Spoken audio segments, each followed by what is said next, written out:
আখাউড়া সীমান্ত অভিমুখে বিএনপি ৩ অঙ্গ সংগঠনের লং মার্চ শুরু। গণতান্ত্রিক দেশ হয়েও আশেপাশের দেশগুলোতে গণতন্ত্র চায় না ভারত, অভিযোগ রিজভী। ভারতের বিভিন্ন রাজ্যে বাংলাদেশ বিরোধী বিক্ষোভের পাশাপাশি মুসলিম নির্যাতন অব্যাহত। উত্তরপ্রদেশে ২০০ বছরের পুরনো মসজিদের একাংশ গুড়িয়ে দিয়েছে প্রশাসন।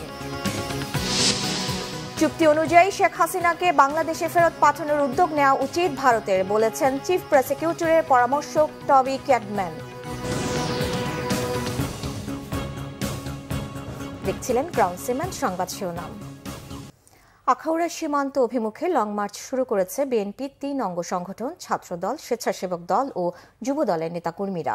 নয়াপল্টনে বিএনপির কেন্দ্রীয় কার্যালয়ের সামনে সংক্ষিপ্ত সমাবেশে বিএনপির সিনিয়র যুগ্ম মহাসচিব রুহুল কবির রিজভী বলেছেন, গণতান্ত্রিক দেশ হয়েও আশেপাশের দেশগুলোতে গণতন্ত্র চায় না ভারত। লং মার্চে অংশ নিতে সকাল থেকেই নয়াপল্টনে জড়ো হতে থাকেন ছাত্রদল, স্বেচ্ছাসেবক দল ও যুব দলের নেতাকর্মীরা। আগরতলায় বাংলাদেশের সহকারী হাই কমিশনে হামলা, জাতীয় পতাকা অবমাননা সহ বাংলাদেশের বিরুদ্ধে অপপ্রচার ও ষড়যন্ত্রের প্রতিবাদে এই কর্মসূচি পালন করা হচ্ছে।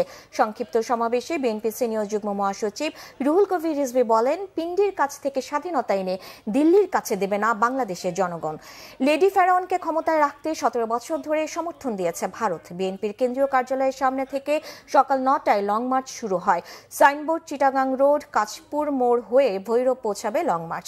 সেখানে সমাবেশ হবে এবং আখাউড়ায় স্থলবন্দর মাঠে সমাবেশের মধ্য দিয়ে লং মার্চ শেষ হওয়ার কথা রয়েছে।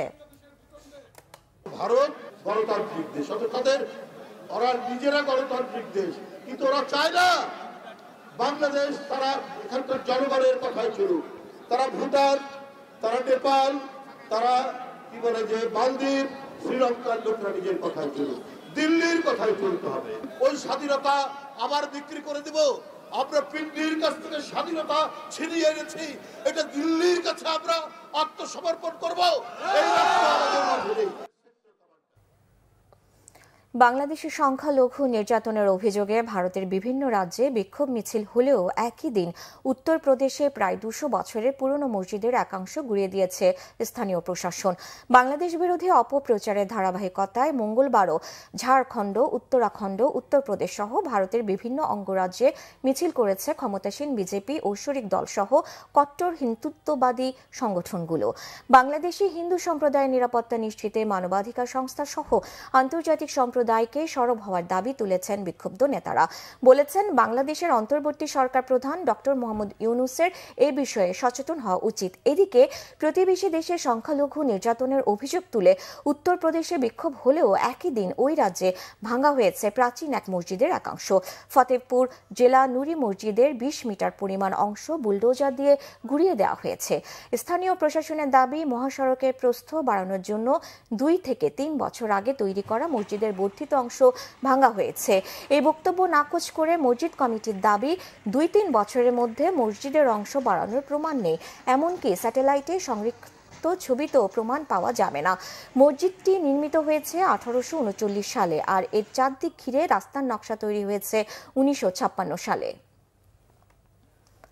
চুক্তি অনুযায়ী শেখ হাসিনাকে বাংলাদেশে ফেরত পাঠানোর উদ্যোগ নেওয়া উচিত ভারতের, বলেছেন ট্রাইব্যুনালের চিফ প্রসিকিউটরের পরামর্শক টবি ক্যাডম্যান। জুলাই-আগস্ট গণহত্যার বিচার প্রক্রিয়া নিয়ে প্রসিকিউশন টিমের সাথে আজ সকালে তদন্ত সংস্থার বিশেষ বৈঠক অনুষ্ঠিত হয়েছে। বিচার প্রক্রিয়া আন্তর্জাতিক মানের করতেই টবি ক্যাডম্যানকে নিয়োগ দেওয়া হয়েছে বলে জানিয়েছেন chief prosecutor advocate Tajul Islam.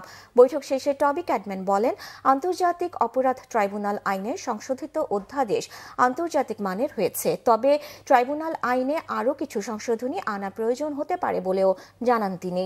গত ২৪ নভেম্বর ওই অধ্যাদেশ জারি করেছেন রাষ্ট্রপতি মোহাম্মদ শাহাবুদ্দিন।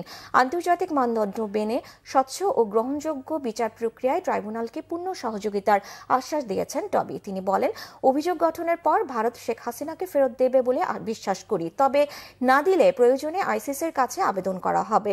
বলেন, আন্তর্জাতিক মানদণ্ড নিশ্চিত করে ট্রাইব্যুনাল সংস্কার করা হয়েছে। ব্যবস্থাপনা দেখে সন্তোষ প্রকাশ করেন টবি ক্যাডম্যান।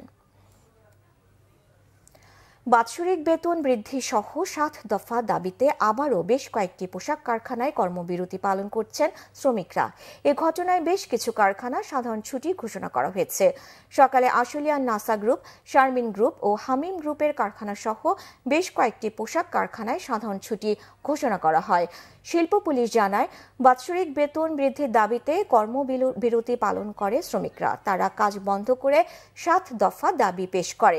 এতে বিশৃঙ্খলা ঝুঁকি সৃষ্টি হয়। এ কারণে বেশ কয়েকটি কারখানায় সাধারণ ছুটি ঘোষণা করেছে কর্তৃপক্ষ। এছাড়া গতকাল নাসা গ্রুপের কারখানায় শ্রমিকরা ঢুকে কার্ড পাঞ্চ করে চলে যায়। ফলে শ্রম আইন 13 এর 1 ধারায় কারখানা অনির্দিষ্টকালের জন্য বন্ধ ঘোষণা করে কর্তৃপক্ষ।